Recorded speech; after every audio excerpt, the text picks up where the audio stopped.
Hello అండి. Welcome to my channel Anu's kitchen and vlogs అండి. ఈరోజు వీడియోలో స్వచ్ఛమైన పాలకోవని ఎలా తయారు చేసుకోవాలో చూపించబోతున్నాను.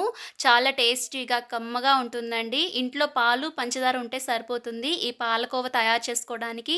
మరి ఇంకా లేట్ చేయకుండా ఎలా తయారు చేసుకోవాలో వీడియోలోకెళ్ళి చూసేద్దాం రండి. దీనికోసం ముందుగా ఇలా మందంగా, వెడల్పుగా అలాగే లోతుగా ఉండే కడాయిని తీసుకోవాలి. ఇలా తీసుకోవడం వల్ల మనకి అడుగు అంటుకోకుండా అలాగే పాలు పొంగిపోకుండా ఉంటాయి. ఇప్పుడు దీన్ని ఒకసారి కడిగి తీసుకోవాలి. ఇప్పుడు ఇందులోనికి లీటర్ పాలని తీసుకోవాలి. నేను ఇక్కడ ఫుల్ క్రీమ్ మిల్క్ తీసుకుంటున్నానండి. ఇలా ఫుల్ క్రీమ్ మిల్క్ తీసుకోవడం వలన పాలకోవా చాలా ఎక్కువగా వస్తుందన్నమాట. నార్మల్ పాల కంటే కూడా ఇలా ఫుల్ క్రీమ్ మిల్క్ తీసుకోవడం వల్ల చాలా ఎక్కువ క్వాంటిటీ వస్తుంది. ఇప్పుడు కడాయిని స్టవ్ మీద పెట్టి హై ఫ్లేమ్ లో ఈ పాలని వేడి చేసుకోవాలి. పాలకోవా తయారు చేసే ఫస్ట్ నుండి లాస్ట్ వరకు కూడా హై ఫ్లేమ్ లో పెట్టుకుని ఈ ప్రాసెస్ అంతా కూడా చేయాలండి. ఈ పాలు అయితే మరగడం స్టార్ట్ అవుతున్నాయి.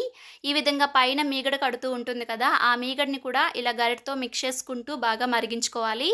ఈ లీటర్ పాలు పావు లీటర్ అయ్యే వరకు కూడా హై ఫ్లేమ్లో పెట్టుకుంటూ పైన వచ్చే పొంగుని అంతా కూడా ఇలా అంటూ కూడా మనం మరిగించుకోవాలన్నమాట.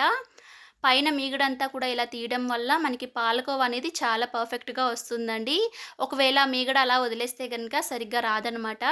చూస్తున్నారు కదా, ఇదే విధంగా స్టవ్ దగ్గర ఉంటూ పైన పాలు పొంగుతున్న వాటన్నిటిని కూడా అడుగు నుండి కలుపుతూ ఉండాలి. ఇదే విధంగా మనం ఒక 20 నిమిషాల పాటైనా కూడా చేస్తూ ఉండాలండి. స్టవ్ దగ్గరే ఉంటూ పైన మీగడ నుండి ఈ విధంగా కలుపుకుంటూ అడుగున మాడిపోకుండా అడుగు నుండి కూడా కలుపుతూ ఉంటే గనక ఈ విధంగా మనకి పాలైతే చిక్కబడతాయి. ఈ విధంగా చిక్కబడిన తర్వాత ఇప్పుడు ఇందులోనికి ఒక అరకప్పు వరకు పంచదార వేసుకోవాలి. పంచదార అయితే కరెక్ట్గా సరిపోతుందండి. స్వీట్ అనేది ఎక్కువ అవ్వదు, తక్కువ అవ్వదన్నమాట. ఇప్పుడు ఈ పంచదార కూడా వేసేసి హై ఫ్లేమ్లో పెట్టుకుని ఈ పంచదార అంతా కూడా కరిగే వరకు ఇలా కలుపుతూ ఉండాలి. పంచదార అంతా కూడా ఇలా కరిగిపోయిన తర్వాత ఇప్పుడు ఇందులోనికి కొద్దిగా నిమ్మరసాన్ని వేసుకోవాలి. మరి ఎక్కువగా వేయక్కర్లేదండి. ఒక పావు టీ స్పూన్ వేసుకుంటే సరిపోతుందన్నమాట. ఇలా పాలకోవలో నిమ్మరసం వేయటం వల్ల టేస్ట్ చాలా బాగుంటుందండి. అలాగే ఇందులో ఒక పావు టీ స్పూన్ యాలకుల పొడి కూడా వేసేసి బాగా మిక్స్ చేసుకుని ఇప్పుడు స్టవ్ ఆఫ్ చేసేయాలి. ఈ కన్సిస్టెన్సీలో ఉన్నప్పుడే స్టవ్ ఆఫ్ చేసుకుని పక్కకు దించుకోవాలండి. లేకపోతే చల్లారిన తర్వాత ఇంకాస్త గట్టిపడుతుందన్నమాట. నేను ఇక్కడ చల్లారిన తర్వాత కూడా చూపిస్తున్నాను చూడండి. మనకి పాలకోవా అయితే రెడీ అయిపోయింది. చూస్తున్నారు కదా, పర్ఫెక్ట్గా పాలకోవా అయితే తయారైపోయింది.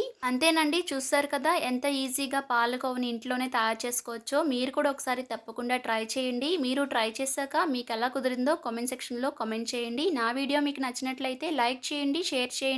ఇంకా ఇలాంటి మరెన్నో సింపుల్ క్విక్ టేస్టీ రెసిపీస్ కోసం మన ఛానల్ని సబ్స్క్రైబ్ చేసుకోండి. Thanks for watching. బాయ్.